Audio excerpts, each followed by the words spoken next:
I will get back a little bit. Like you said, that company needs to be ready also on the technical level and working with their IT teams. The implementing of these technologies, or will there be any kind of special technologies be necessary for implementing DPP?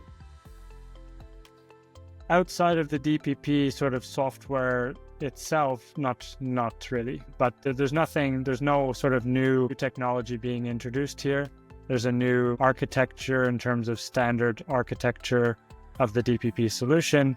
But like I mentioned before, there's nothing super new about that in itself. But if we look at how that connects to what companies have today or will need to have, it's all standard. So we can connect directly to ERP systems, PLM systems. When it comes to printing the QR codes, you can use your standard or other data carriers. If you want to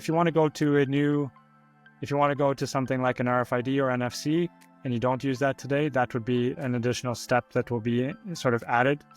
But if you're using just a QR code, you just put that on your label of the product, assuming that will be okay. We actually don't know yet if they will require specific placement of the data carriers, which that could be the case. So we'll have to see when specific acts are released.